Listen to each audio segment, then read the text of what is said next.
Okey, bismillahirrahmanirrahim. Assalamualaikum warahmatullahi taala wabarakatuh dan salam sejahtera kepada semua pelajar tingkatan 4 Mahat Johor yang saya kasihi sekalian. Okey.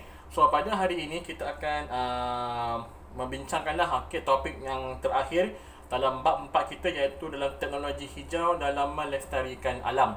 Okey, di mana pada hari ini kita akan sentuh subtopik 4.5 dalam sektor pengangkutan dan juga subtopik 4.6 berkenaan dengan teknologi hijau dan kehidupan. Okey.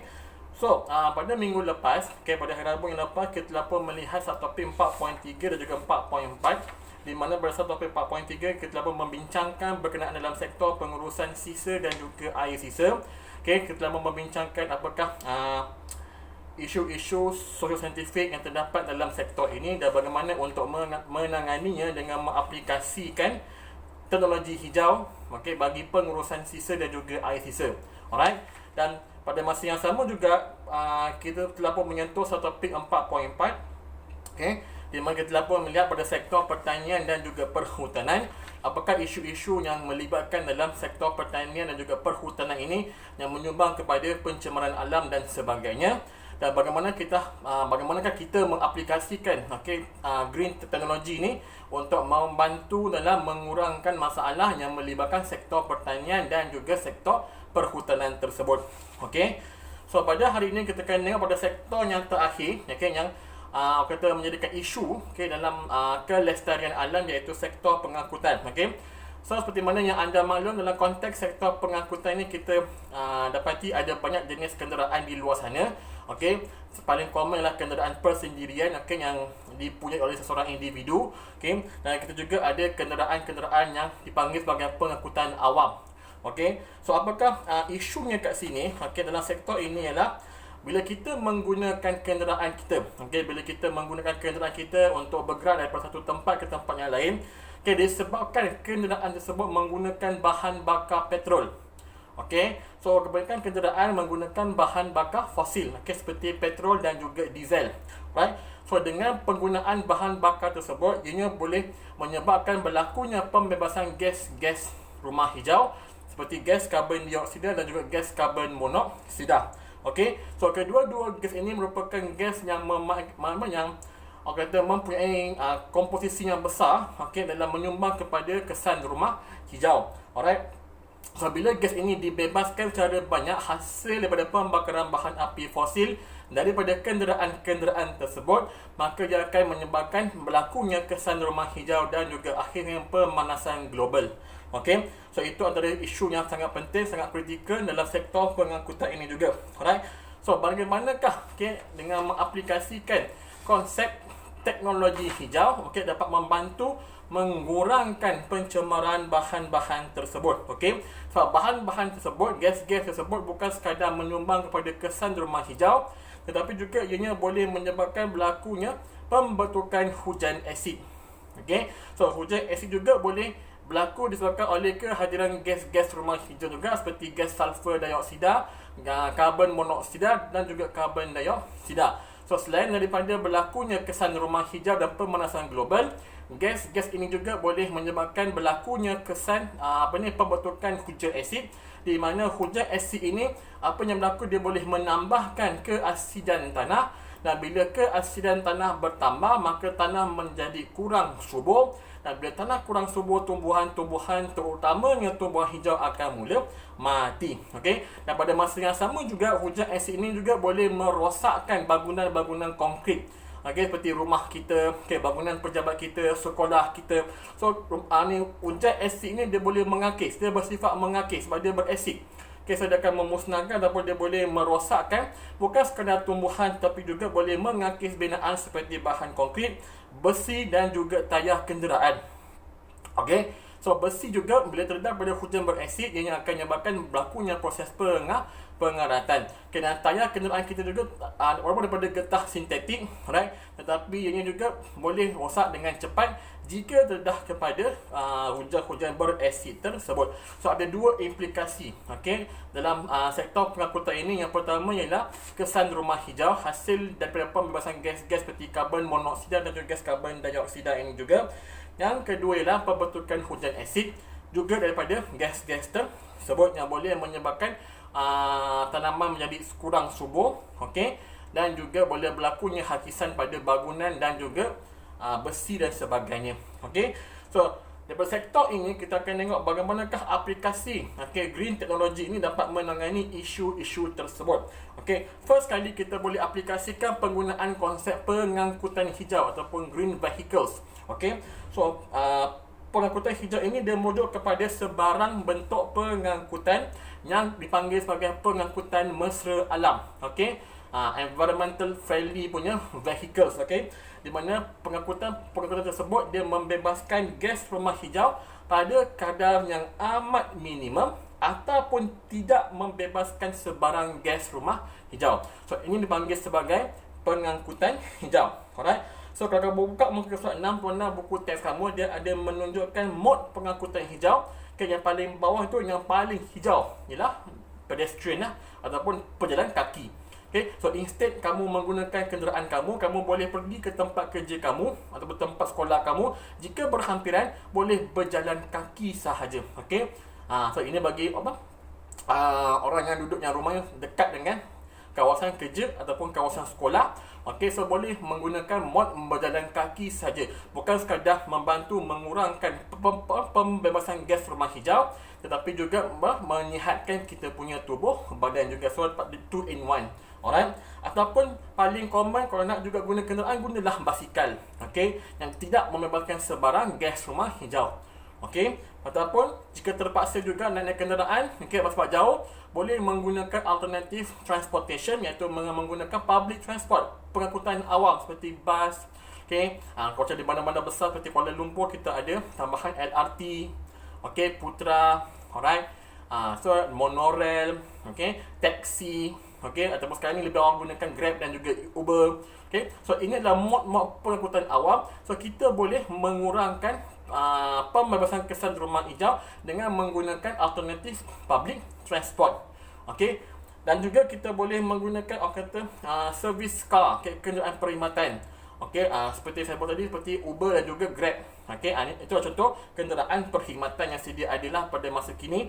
Okey, ataupun taksi, alright, ataupun mungkin kenderaan penumpang berkumpulan. Okey, so kita boleh gunakan konsep apa? Kita boleh gunakan konsep terpanggil, lupa dah konsep tu. Okey, mana satu kenderaan tu kita boleh bertumpang, kita kongsi-kongsi lah. Carpool, alright, carpooling, di mana satu kenderaan tu kita boleh tumpangkan kawan-kawan kita yang nak pergi pada the same destination. Okey, so kita panggil sebagai carpooling. So kita alternate, okey, mungkin yang A ni tumpangkan B, C, D, atau B pula gunakan lebih kereta dia tumpangkan A, C, D dan sebagainya. Okey, so carpooling sangat-sangat digalakkan lah. Okey, so semakin lama, semakin ke atas kalau kamu dengar so dia makin banyak. Okey, so bila kita dah start menggunakan kenderaan seperti bas dan sebagainya, maka berlakunya pembebasan gas rumah hijau. So makin lama makin bertambah, makin tidak sihatlah kita punya udara. So fikirkan mana yang terbaik. Okey, so lebih baik kalau dekat saja, baik ke jalan kaki ataupun naik basikal sajalah. Sekarang kan cycling kan dah merupakan satu trendy, betul tak? Basikal. So apa kata kalau kita gunakan basikal tu juga untuk pergi ke tempat kerja dan juga untuk kita pergi ke sekolah. Okey, tak payahlah trendy semata-mata untuk nak nak bersukan pada sebelah petang saja, tidak. Okey, boleh digunakan juga pada setiap hari. Okey, so dengan mengamalkan konsep pengangkutan hijau ini, maka ianya boleh membantu mengurangkan sekurang-kurangnya 60% daripada pembebasan gas-gas kesan rumah hijau tersebut. Okey, itu yang pertama. Yang kedua, kita boleh gunakan ataupun kita boleh convert kita punya kenderaan kepada kenderaan menggunakan gas asli ataupun NGV, Natural Gas Vehicle. Okey, so gas asli juga merupakan bahan bakar fosil, tapi berbanding dengan petrol dan juga diesel, gas asli ni dia kurang membebaskan gas-gas rumah hijau. So kita boleh convert kita punya kenderaan menggunakan gas asli, sama ada menggunakan gas asli cair LNG, liquid natural gas, ataupun gas asli mampat CNG, compressed natural gas. Okey, so kita boleh ubah dan kita pergi pun dekat mana-mana stesen petrol pun dah adalah bahagian untuk pengisian LNG ataupun CNG. Okey, so gas asli mengurang dia membebaskan gas kesan rumah hijau ini secara minimum jika dibandingkan dengan petrol dan juga diesel. So kita boleh gunakan alternatif ini, kita modify kenderaan kita lah. Tapi nak modify pastikan dapat kelulusan daripada JPJ. Itu penting okey. Yang seterusnya kita boleh menggunakan bahan api bio ataupun biofuel. Right? Kita boleh gantikan bahan api petrol dan juga diesel itu dengan menggunakan bahan api bio. Okay? So bahan api bio ini telah mula digunakan di negara kita sebenarnya. Okay? Di mana bahan api bio ini merupakan sumber alternatif yang merujuk kepada apa? Pertama seperti methyl ester asid lemak. Okay, methyl ester asid lemak yang dihasilkan daripada minyak sayuran serta lemak haiwan. Okay, so dah ada sekarang ni kenderaan-kenderaan di Malaysia yang menggunakan bahan api bio daripada minyak tumbuhan dan juga campuran minyak tumbuhan dan juga lemak haiwan. Okay, so sumber ini boleh dipanggil sebagai sumber tenaga yang boleh diperbaharui dan juga lebih mesra alam. Okay, so saya rasa kamu mungkin pernah nampak kenderaan yang menggunakan bahan api bio ni. Okay, paling common ialah kenderaan pengangkutan bagi McDonald. Okay, mungkin kalau pernah nampak dekat highway ataupun dekat jalan raya, okay, lori-lori McDonald ini dia akan bagi satu statement dekat belakang tu, okay, kenderaan ini menggunakan bahan api bio. Okay, di mana kenderaan ini dia menggunakan sisa-sisa minyak goreng daripada McDonald tadi. So minyak goreng McDonald yang telah pun digunakan, dia tidak akan buang begitu saja. Okay, mereka akan jadikannya pada bahan api bio untuk menggerakkan kenderaan-kenderaan lori mereka untuk pengangkutan bahan-bahan makanan ke setiap cawangan-cawangan McDonald di Malaysia. Okay, so ini adalah satu konsep yang mesra alam. So bahan buangan tersebut tidak dibuang secara merata-rata, digunakan semula untuk menjadi bahan api bio bagi menggerakkan kenderaan tersebut. Okay, so design ataupun modification pada enjin itu juga mestilah setara dengan penggunaan bahan api tersebut. Okay, so sudah pun telah mula dipergunakan di Malaysia sebenarnya. Okay, cuma mungkin belum lagi secara meluas. Okay, so itu antaranya lah. Sekarang ni pun kita ada lagi kenderaan Tesla. Ini tambahan lah. Okay, so di mana sekarang ni kita ada kenderaan yang menggunakan tenaga elektrik. Okay, so juga merupakan satu alternatif daripada menggunakan kenderaan yang menggunakan bahan api bakar dan sebagainya. Okay, so kita panggil sebagai kenderaan Tesla. Okay, so Tesla vehicles. Okay, so ini menggunakan 100% penggunaan tenaga elektrik. So dekat Malaysia saya rasa dah ada, okay, cuma belum lagi secara meluas. Okay, so Tesla kenderaan Tesla ini dia punya kelebihan dia ialah dia tidak akan membebaskan sebarang gas-gas rumah hijau sebab dia menggunakan 100% bateri, okay, yang perlu di-charge lah dengan tenaga elektrik. Okay, so banyak terdapat di negara-negara yang maju seperti di United Arab Emirates. Okay, dah ada UAE, dah ada. Okay, saya tengok itu dekat mungkin dekat negara-negara Eropah. So kenderaan Tesla ni dah mula digunakan secara meluas. Cuma disadvantage-nya ialah kita kena charging. Tu je lah. Okay, so untuk kenderaan Tesla ini untuk nak dipergunakan secara meluas, mungkin kena kena start banner dia punya charging station lah. Mungkin dekat setiap area negara kita ni kena ada charging station dia. Okay, so even charging pun dia ada dia punya payment method lah. Okay, credit card ke whatsoever. Okay, berapa banyak per joule dan sebagainya. Okay, tapi sangat-sangat efektif, okay, bagi mengurangkan pembebasan kesan gas kesan rumah hijau sebenarnya. So kenderaan Tesla is a new way of transportation sekarang ni. Okay, macam satu alternatif lah. Okay, so ini boleh ditambahkan dalam aplikasi teknologi hijau kita dalam sektor pengangkutan. Okay, so akhir sekali bagi menutup topik bab 4 ini, kita tengok peranan individu, okay, dalam menangani fenomena pemanasan global dan perubahan iklim dalam mengurangkan jejak kaki karbon. Okay, so sekarang ni bila kita melihat sektor-sektor kelestarian alam, kenapa kita hari ni kita menggalakkan, okay, kita ke arah penggunaan green technology. Okay, sebab apa? Sebab ini adalah bagi mengurangkan kesan-kesan rumah hijau dan juga boleh bagi mengurangkan kesan pemanasan global. So ini adalah isu yang sangat penting yang telah pun dibangkitkan sejak pada awal tahun 90-an lagi. Okay, berkenaan dengan pemanasan global atau global warming. Okay, telah pun banyak dibuat kajian-kajian, okay, bagaimana berlakunya perubahan dari segi kita punya zaman, okay, daripada revolusi industri, okay, yang berlaku pada kurun ke-19, okay, Dia dapati kita tengok makin lama peningkatan bahan-bahan tercemar ni mula dibebaskan ke persekitaran atmosfera kita.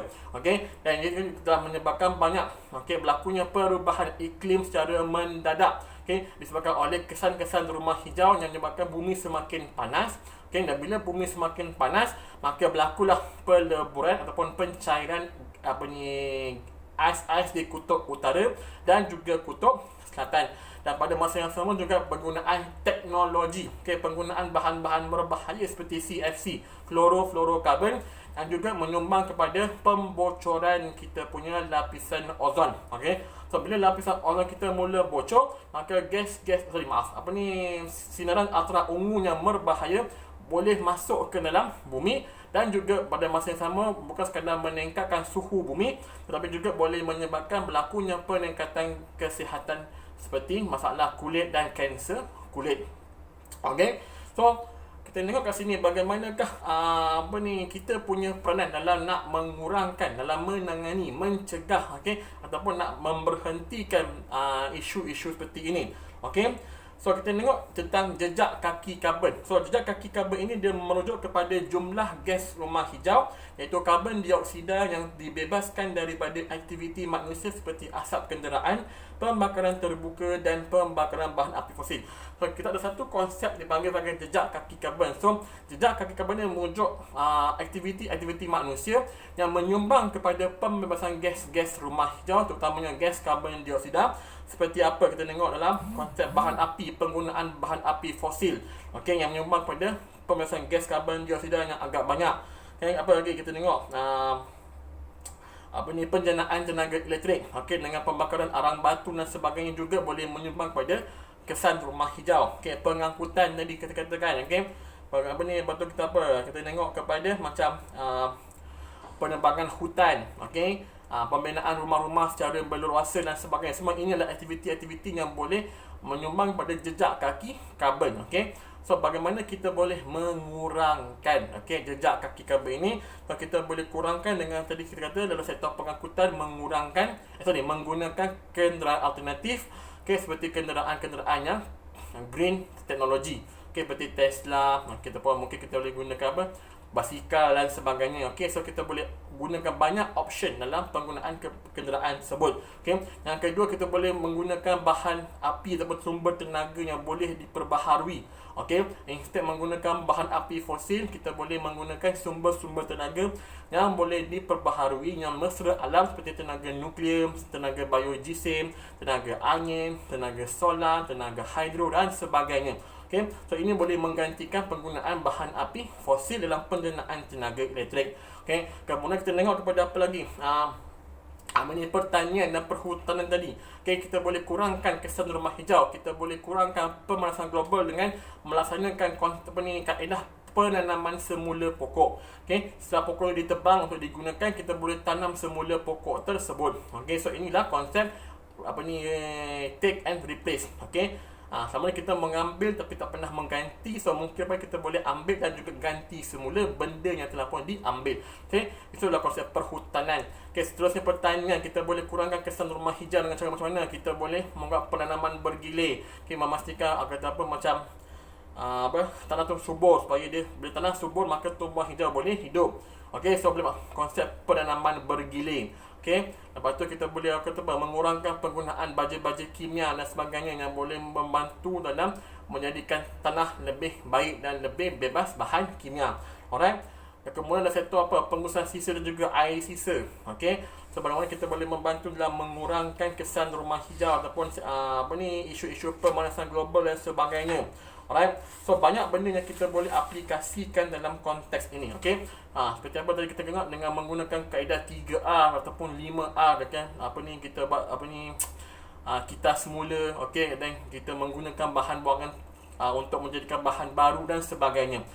So ini adalah kaedah-kaedah yang boleh kita aplikasikan bagi mengurangkan pemanasan global dan juga perubahan iklim yang telah pun berlaku secara mendadak. So semua ini adalah peranan daripada kita, individu, masyarakat sekelompok dan juga tanggungjawab kerajaan ataupun negara-negara di dunia ini, untuk memastikan bahawa bumi kita ini selamat untuk didiami, okey, selesa untuk didiami dan juga bersih untuk didiami. Okey, itulah pentingnya kesedaran ini mesti kita bagi tahu, mesti kita initiate. Okey, bermula pada peringkat mana? Peringkat kita di sekolah. Okey, peringkat masa kecil, di tadikan dan sebagainya. Bagaimana pentingnya untuk memelihara dan memulihara kesejahteraan bumi kita. Okey, sebagai umat Islam kita perlu bersyukur sebab Allah memberikan kita banyak nikmat dan kurniaannya, okey, di dunia ini, okey, dengan udara, oksigen. Okey, kita bangun-bangun kita masih lagi boleh hidup, menghirup udara, mendapatkan oksigen. Okey, kita juga Allah berikan nikmat apa? Nikmat tumbuh-tumbuhan. Okey, tumbuh-tumbuhan ini menjalankan proses pembersihan udara.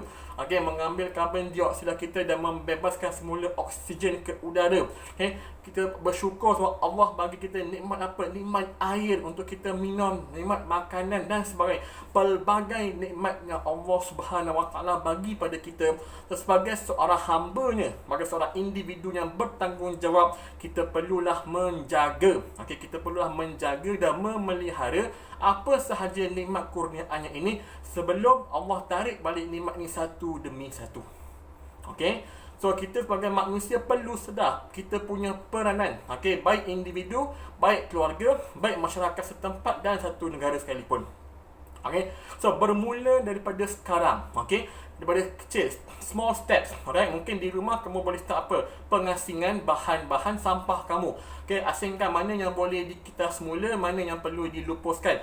Dan jika ada sampah bahan-bahan organik seperti sisa makanan dan sebagainya, so instead kamu buang atau sampah, kamu boleh buat apa? Baja kompos. Okey, boleh gali lubang sikit, masukkan dalam lubang tersebut dan cover. Okey, so boleh jadi baja kompos, dapatlah baja percuma, tak perlu beli kat kedai lagi dah. Gunakan untuk penanaman semula. Okey, membagikan kata apa? Kesuburan pada pokok-pokok di rumah kamu. Okey. So ini boleh bermula daripada rumah sebenarnya. Okey, pengasingan bahan-bahan yang boleh digunakan semula. Okey, sama ada kamu nak kitas semula ataupun kamu nak gunakan kembali bahan tersebut menjadi bahan baru. Okey, seperti yang saya tunjukkan itu apa, kalau ada macam botol plastik kosong, nak tabung boleh, tempat simpan barang boleh, nak buat satu perhiasan boleh, macam-macam, pasu pun boleh sebenarnya. Okey, semua ini adalah kreativiti masing-masing. Okey, Google saja banyak benda yang kamu boleh jumpa, how to reuse your your cycling material dan sebagainya. Okey, apa lagi? Ini adalah kata small step, bermula daripada rumah. Okey, lepas tu mungkin dah start kat rumah, mungkin boleh dimulakan di kawasan taman kamu, perumahan, masyarakat sekelompok. Okey, mungkin kat taman tu wujudkanlah satu kawasan pembuangan sampah, ada tong sampah yang kita semula, contoh. Okey, so orang boleh masukkan hantar plastik ke ataupun aluminium ke, kertas yang tidak digunakan, mungkin boleh digunakan untuk jadikan sumber pendapatan bagi kawasan taman tersebut. Kan, boleh buat duit.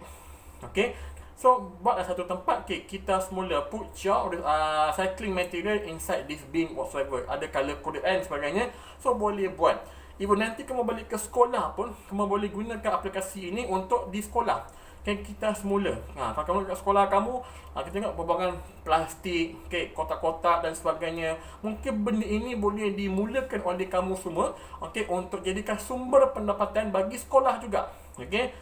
So benda-benda yang boleh kita cuba laksanakan di sekolah. So saya menunggu kehadiran kamu balik ke sekolah nanti, so kita boleh bincangkan bagaimana untuk memulakan konsep green technology di sekolah Mahat Johor ini.